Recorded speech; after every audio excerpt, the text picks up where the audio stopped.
वक्फ संशोधन कानून 8 तारीख से पूरे देश में लागू हो गया है। हालांकि कई विपक्षी दलों ने सुप्रीम कोर्ट में इसे चुनौती भी दी है, यानी इसे लेकर राजनीति आगे भी चलती रहेगी। लेकिन इस बीच इसे लेकर कई सवाल भी उठे हैं कि क्या बीजेपी अपने बूते इसको पारित करवा पाती? अगर सहयोगी दलों का समर्थन नहीं मिला होता तो क्या सरकार को इस बिल को पारित करने में दिक्कत नहीं आती? और ख़ास तौर से अगर जनता दल यू की बात करें तो उसने वक्फ संशोधन बिल का समर्थन क्यों किया? इन्हीं सवालों पर चर्चा करने के लिए हमारे साथ बेहद खास मेहमान जुड़ रहे हैं संजय झा जी, जो कि कार्यकारी अध्यक्ष जनता दल यू के। आपका बहुत बहुत स्वागत है संजय जी एनडीटीवी इंडिया पर। यही सवाल आपसे कि जेडीयू, जो कि माना जाता है कि सेकुलर क्रेडेंशियल्स वाली पार्टी है, जिसके अपने कुछ प्रिंसिपल्स हैं, जो इन मुद्दों पर समझौता नहीं करती है और कई बार सरकार को आगाह भी कर चुकी है, उसने वक्फ संशोधन बिल का समर्थन क्यों किया? देखिए, जेडीयू या हम लोगों के नेता नीतीश कुमार का ट्रैक रिकॉर्ड बड़ा लंबा ट्रैक रिकॉर्ड है, खास करके सेकुलर क्रेडेंशियल्स का या मुसलमानों के लिए काम करने का। वो लगभग 19 साल से बिहार के मुख्यमंत्री हैं और 19 साल का उनका ट्रैक रिकॉर्ड देखिएगा तो हम लोग हमेशा लोगों को बोलते हैं कि शायद देश में कोई जगह ऐसा नहीं होगा। बिहार में 19 साल में एक दिन कर्फ्यू नहीं लगा। बिहार जैसे प्रदेश में सबसे बड़ा दंगा भागलपुर दंगा हुआ 1989 में, कांग्रेस के टाइम। कांग्रेस के टाइम में दंगा हुआ, 15 साल आरजेडी कांग्रेस की सरकार रही। दंगा पीड़ितों को उनको न्याय नहीं मिला। नीतीश कुमार भाजपा के साथ अलायंस में सरकार बनाने के बाद 2006 में आज जो विक्टिम थे उस समय के दंगा के, भागलपुर दंगा के, हुआ 89 में जी, और न्याय मिला 2006 में। नीतीश कुमार का लोग इंतजार कर रहे थे, उनको अब पेंशन मिल रहा है, या जो गड़बड़ किए थे उनको सजा मिली। ये एक ट्रैक रिकॉर्ड है उनका काम करने का। जहाँ तक वक्फ संशोधन बिल की बात है, जब ये बात आई जरूर हम लोगों से भी चर्चा हुई और हम लोगों का भी ये मानना था एज ए पार्टी कि ये जेपीसी में जाना चाहिए, इसको वाइडर कंसल्टेशन होना चाहिए। और ये जॉइंट पार्लियामेंट्री कमेटी में गया, वाइडर कंसल्टेशन हुआ इस पर।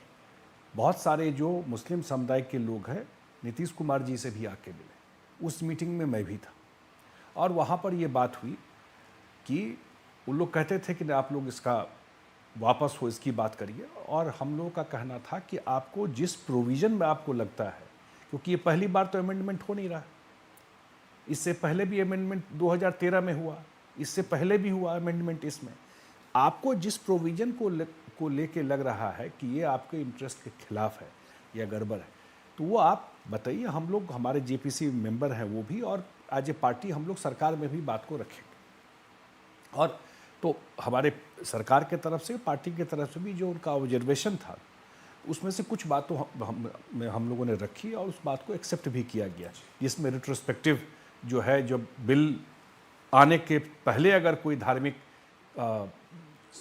स्थान है, कोई मस्जिद है, कोई ईदगाह है, कोई कब्रिस्तान है, तो उसको टच नहीं करेंगे। तो ये लार्जली इस बात सबको उसमें एक्सेप्ट किया गया है। सबसे बड़ी बात क्या है कि इतने हजारों करोड़, लाखों करोड़ का डिफेंस और एक और जो रेलवे के बाद जो कि सरकारी संपत्ति है, सबसे बड़ा एसेट वक्फ के पास है। मैं तो अपने स्टेट में देखता हूँ कि मैंने तो नहीं देखा कि इतने बड़े प्रॉपर्टी का कोई उन्होंने अस्पताल बनाया हो, कोई चैरिटी का काम किया हो, गरीब मुस्लिम समुदाय के लिए कोई स्कूल खोला हो, उनका कोई फ़ायदा हुआ हो। आपको पता है कि देश में अकेला स्टेट बिहार है जहाँ जातीय गणना हुई साइंटिफिक तरीके से, और हम लोगों ने रिलीज किया है, तो लेटेस्ट है। उस जातीय गणना में मुस्लिम पॉपुलेशन का 73% पसमानदा मुस्लिम है, 73% पसमानदा मुस्लिम है। तो जब मैं पसमानदा कहता हूँ तो उसमें राइन, अंसारी, मंसूरी, ये जितने जो गरीब मुसलमान हैं वो आते हैं। तो अगर उनको रिप्रेजेंटेशन आज भारत सरकार ने, प्रधानमंत्री जी ने वक्फ में दिया कि पसमानदा समाज के रिप्रेजेंटेटिव होंगे, उस समुदाय की महिलाएं होंगी, तो इसमें क्या गलत है भाई? अगर ये पैसा अगर उनके इंटरेस्ट में लगता है, इसमें क्या गलत है? या अगर ये तो कुछ लोगों के हाथ में नहीं ये वो हो गया था, अगर वो ट्रांसपेरेंट तरीके से वो पैसा जा करके खर्चा होता है, इसमें क्या गलत है? और अब भी अगर आप लोगों को लगता है इस कम्युनिटी में कोई और बात है तो आप बताइए। वहाँ पर नीतीश कुमार हमेशा से ही शांति और पीस के लिए जाने गए हैं, और कोई कम्युनिटी को हार्म करके कुछ करना हो वो उनके पूरे पॉलिटिकल लाइफ का या हमारे पार्टी का ये नहीं रहा। इतना मैं जरूर पार्टी की तरफ से एश्योर करता हूँ।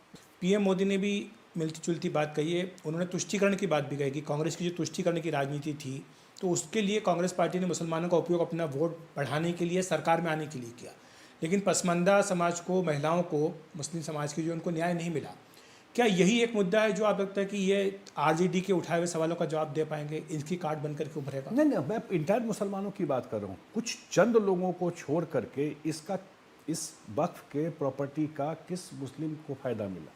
चाहे पसमानदा हो, चाहे जो भी मुस्लिम समुदाय के लोग, ये साफ सुथरा ढंग से, पारदर्शी ढंग से होना चाहिए कि नहीं होना चाहिए? ज़मीन का रिकॉर्ड आज बिहार में पूरा लैंड डिजिटाइज हो रहा है, कंप्यूटराइज हो रहा है सारा। वो तो डीएम ही देखता है ना, वो तो प्रशासन में जिसके पास रिकॉर्ड है वही नहीं, दूसरा कैसे चेक करेगा इस चीज़ को कि ज़मीन किसकी है? तो अगर वो उस प्रॉपर्टी को, उस एसेट को, अगर उसमें गड़बड़ी हो रही है और जो लोग चला रहे हैं वो ढंग से नहीं चला रहा है, ये बात आ रही है, और उसमें सुधार करने की कोशिश, फ़ायदा, क्योंकि ये दान का पर्पस क्या है? ये दीनहीन लोगों को मदद करना, उनके लिए, गरीब है तो गरीब तो पसमानदा ही है ना भाई सबसे ज़्यादा। तो उनके लिए अगर इस पैसे का, इस प्रॉपर्टी से उनके लिए काम होगा, महिलाओं के लिए वो होगा, तो इसमें गलत किया? कोई अनाथालय खुलेगा, कोई अस्पताल खुलेगा, कोई और चैरिटी का काम होगा। थोड़ी सी एक अलग विषय पे बात कर लेते हैं संजय जी। नीतीश जी जब बीजेपी के साथ थे और उनके समर्थन से मुख्यमंत्री थे, और जब वो पाला बदल के उधर गए थे आरजेडी के साथ, तब ये माना गया था कि मोमेंटम बन चुका था। लेकिन उनका वापस आना, एनडीए के साथ, बीजेपी के साथ आना, एक तरह से ये संदेश गया कि यहाँ पर परिस्थितियाँ बदल गई हैं। ये माना जाता है कि आप उन लोगों में से हैं जो एक आर्किटेक्ट हैं बीजेपी और जेडीयू के गठबंधन के लिए। क्या आपको लगता है कि जो अपेक्षाएं थी जेडीयू की बीजेपी के साथ आने की, केंद्र में समर्थन देने की, वो पूरी हुई हैं? क्योंकि जब बजट आया है, 2 बार बजट आया, तो बार बार तंज यही कसा गया विपक्ष की ओर से कि ये तो बिहार का बजट है। और जैसे हम बात करें मखाने की बात करें, हम एयरपोर्ट की बात करें, ये सारे मुद्दे जो हैं, या एम्स की बात करें, ये मांगे क्या पूरी सारी हो रही हैं आपकी? अब मुझे लगता है कि देखिए 2 पार्ट है इसमें। एक तो बीजेपी और जेडीयू एक नेचुरल अलाय है, मैं हमेशा बोलता हूँ, और क्योंकि हम लोगों ने एक साथ 96 से काम किया। नीतीश कुमार जी हमेशा अटल जी का नाम लेते हैं कि अटल जी के सरकार में था, बहुत वो मुझे चाहते थे, अपॉर्चुनिटी दी उस समय, और जो मैं कहता था वो बात होती थी उस कैबिनेट में। ये हमेशा वो प्राउडली कहते हैं इस चीज़ को। और जो सरकार भी बनी, बोलते हैं कि अटल जी का बड़ा रोल था मेरे, जब मैं मुख्यमंत्री बना यहाँ पर। तो एक लेगेसी है, मैं इस चर्चा कर रहा हूँ। जो मैं चेंजेज की बात कर रहा हूँ बिहार में, नीतीश कुमार मुख्यमंत्री थे, लेकिन साथ में बीजेपी जेडीयू दोनों मिल के सरकार चला रहे थे। ये जो घटनाक्रम हुआ, जो भी उसमें हुआ, इतना ज़रूर है कि जब हम लोग साथ आए और सरकार बनी 2024 में आदरणीय प्रधानमंत्री जी का, पर हमें देखा प्रधानमंत्री से जो भी मेरी मुलाकात हुई है या जो भी मैं सुनता हूँ उनको, इनका एक चीज़ बहुत क्लैरिटी है, और कि देश अगर डेवलप करेगा तो बिना पूर्वी राज्यों के डेवलपमेंट का नहीं होगा।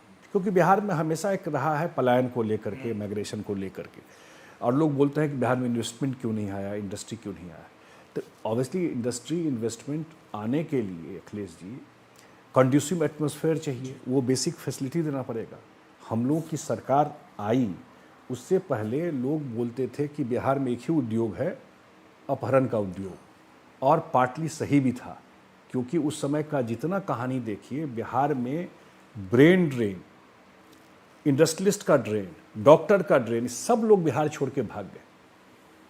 सारे बिहार जो बेस्ट गवर्न स्टेट था, इस कांग्रेस और आरजेडी के समय में सारे उद्योगपति भाग गए बिहार छोड़कर। बिहार में लोग अच्छा कपड़ा उस समय नहीं पहनता था डर के, अच्छा गाड़ी नहीं खरीदता था, किडनैप कर लेगा। अब थोड़ा फ्लैशबैक में देखना चाहिए, लोग अब पैसा रहते हुए अच्छा घर नहीं बनाते थे कि देखेगा तो कल पता नहीं आकर के ये कर लेगा। वहाँ से स्टार्ट करके बिहार को लॉ एंड ऑर्डर के फ्रंट में हो, इंफ्रास्ट्रक्चर के फ्रंट में हो, पावर सिचुएशन के फ्रंट में हो, अब चीज़ें बिहार में बिल्कुल बदल गई है। और मैं 1 मिनट में एक चीज़ बता दूं, बिहार में अब इन्वेस्टमेंट और इंडस्ट्रियलाइजेशन बिहार में शुरू हो गया है। 4 कोक का बॉटलिंग प्लांट वहाँ लगने वाला है, 1 लगा हुआ है, 3 लगने वाला है। 3 लाख लोगों को रोजगार मिलेगा। मुजफ्फरपुर में जो स्कूल बैग है, अब 7 लाख स्कूल बैग बनता है। देश में सबसे ज़्यादा स्कूल बैग मुजफ्फरपुर में बन रहा है।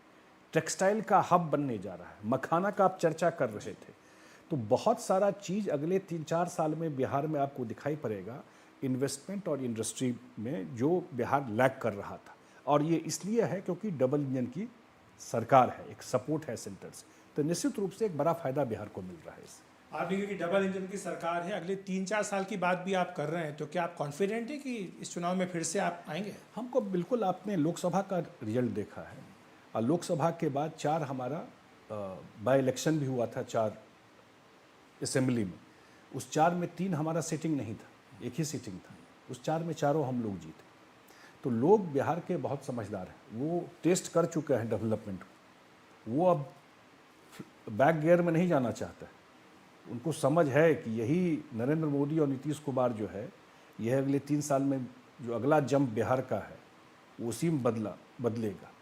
वो कहाँ वो पुराने इतिहास में जाएंगे। इसलिए बिल्कुल कोई कन्फ्यूजन और कोई वो नहीं है। 100% बड़े मार्जिन से एनडीए की सरकार बनेगी। एक बात जो पीएम मोदी जी ने कही थी समाजवाद के ऊपर, कि सच्चे समाजवादियों का नाम दिया था, तो राम मनोहर लोहिया जी, जॉर्ज फर्नांडिस का नाम दिया था, और कहा था कि मौजूदा समय में अगर देखें तो नीतीश कुमार सच्चे समाजवादी, क्योंकि परिवारवाद में विश्वास नहीं करते।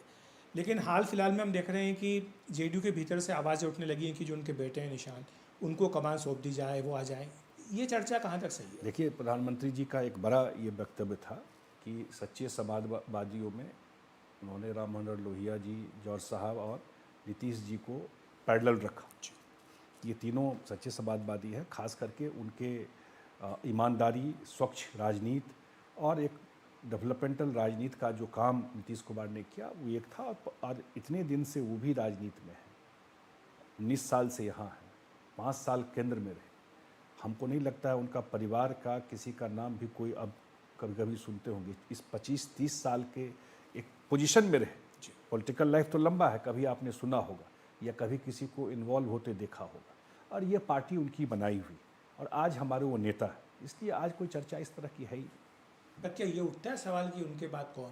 नहीं, स्वाभाविक है, पार्टी में कुछ लोग स्वाभाविक लगता होगा उनको, ये बात रखते हैं।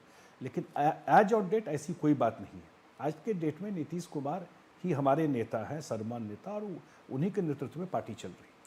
बहुत बहुत शुक्रिया आपका संजय जी, इस पूरी चर्चा के लिए बहुत बहुत धन्यवाद। बहुत धन्यवाद।